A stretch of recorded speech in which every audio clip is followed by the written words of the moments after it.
Welcome to my new viewers. To my subscribers, welcome back. My name is Mike. This is my channel where I look at, review, and try different craps strategies. Thanks for joining.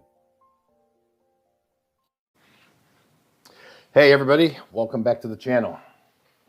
I played a strategy a few days back.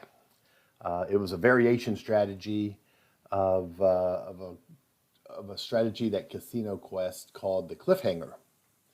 And very quickly, it tries to basically move chips when you hit numbers, take your profits and your number bet, and move it towards the inside, towards the 6 and the 8, and you're creating a cliffhanger bet. You're building up that bet on the 6 and 8, or the neighbor bet.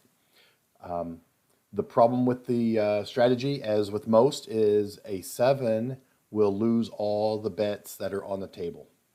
So this variation changes your bad number from a 7 to another number that's on the table via a don't come bet. So I played this a few days back, and you really want to make sure that you're power pressing when you hit a number and you take that bet down, take the winnings, and then add it to your neighbor number. You want to power press as much as you can because you're trying to build that cliffhanger number as high as you possibly can, so when it does hit, you get the maximum payoff. So I'm going to try it again because I don't think I was doing the pressing correctly. So let me get set up real quick. We're playing the crapsy low roller. We're going to turn on our turbo mode. And we're going to turn on our 6 and 8. So what we'll do is we will wait for a point to be established. Okay, there's a 6. So now what we're going to do is we're going to play 64 across, which is a $10 at a $10 table. So if you click until you get the 10s across, if you click the across button, you should see $64 in bets. Okay, now that's the cliffhanger. The variation is to take $50 and place it in the don't come. This is where you're the most vulnerable, because if you hit a 7 out here, you lose your don't come, you lose everything that's on the place bets. So you've got $114 in play. You need to avoid a 7. Okay, we did. That's the 9. So the $50 don't come bet moves behind the 9. The 9, the $10 on the 9 paid 14. So you take that 14 plus the 10, take that $10 down, take the 14, that's $24.50, and we're going to press that over to the neighbor number, which is the 8. So $24.50 and 12 is 36. So we're going to press this 8 up to 36. Okay. Now we want to roll and try to get another box number. There is the 8. When you hit the number that you're building your cliffhanger on, then that betting is done. You take everything down and start again. Now, we're not starting over from a new roller, so our bets will still be on, but we're going to basically take this down, go ahead and replenish our 34 across, our 64 across, except for the 8, because we still have the $50 odds bet on the 9. I'm sorry, on the 9. Okay, so we're back to 10 across, capping to 12 on the 6 and 8, $50 odds bet on the 9. Let's go ahead and roll. There's a 4. That 4 pays $19.50. Let's say it pays 20. 20 plus the 10 is 30. We'll add 30 onto the neighbor, which is already 10. So we're going to power press this up to 40. Okay?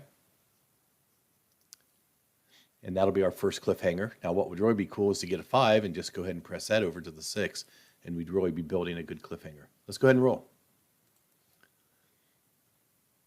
Now, when you hit the number that your DC bet moved to, that becomes your new pain point.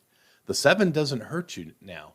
The number that your DC bet is on is what hurts you now, and that's what we just rolled. So we lost our $50.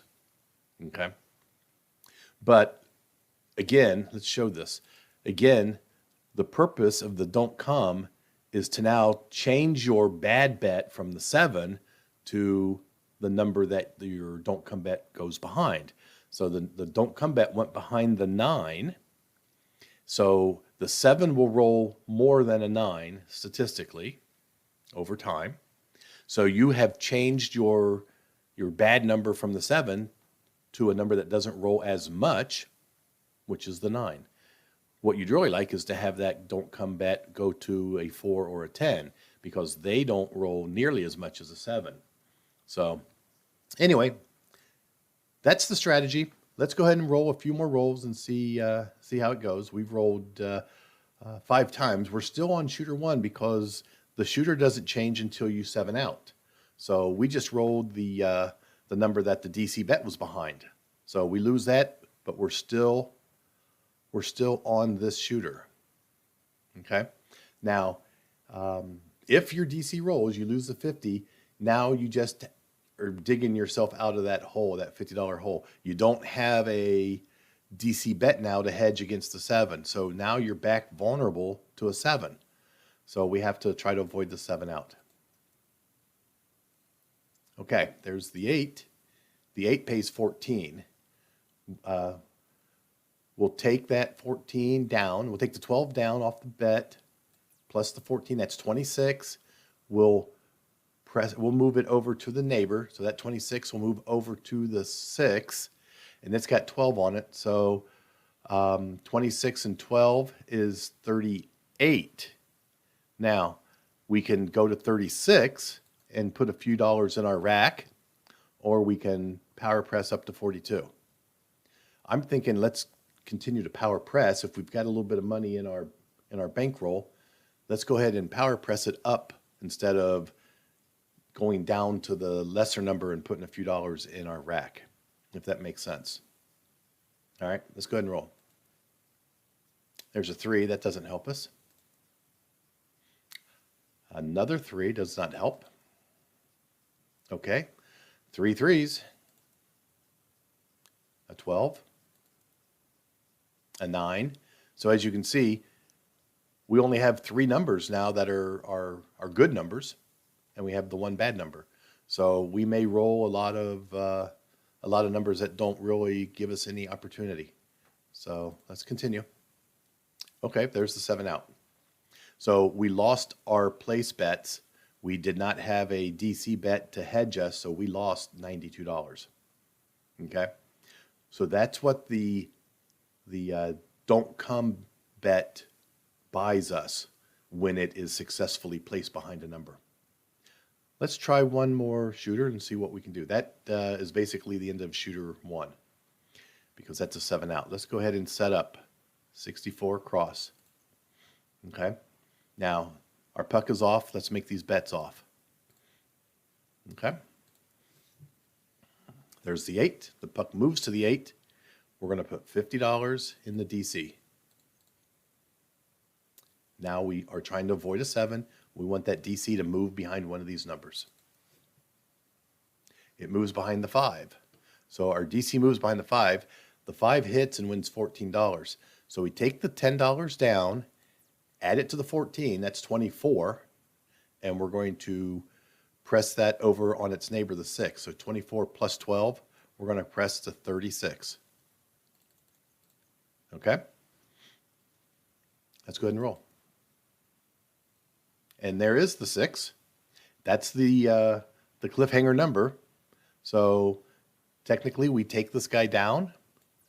We replace these to 64 across, except for the number that has our DC. So we'll move this guy, we'll move the 6 back down to 12. And now we'll continue our roll. We still have a hedge against the 7. Right now our bad number is the 5.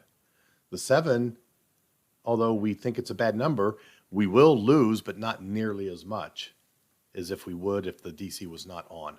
So that's the variation. Let's go ahead and roll. Okay, there's a 6 that pays 14. So we bring the $12 down, add it to the 14, okay? So that's 26. We move that over to the 8, so that would be 38. I think we'll power press that up to 42 like we did last time. Let's roll. And there's the number that has the DC behind it. So we tried to offset our bad number 7 over to the 5 because the 5 doesn't roll as much, and we still rolled the 5. So our bad luck in rolling continues, but that's okay. That's okay. Now we're still in shooter 5, so we will continue our roll, but we don't have the hedge anymore. So now we're trying to avoid a 7. So the worst possibility is to roll your DC number and then roll a 7. That would just wipe out everything. Okay, there's a 10. 10 pays $19.50. Let's say it's $20. 20 plus 10 is 30. We're going to take that 30, press the neighbor, which is the 9, up to 40. Now we have 2 cliffhangers, and we have 3 numbers that we can win on. There's the 3. There's the 6. There's the 5. Another 6. There's the 9. So we hit our cliffhanger.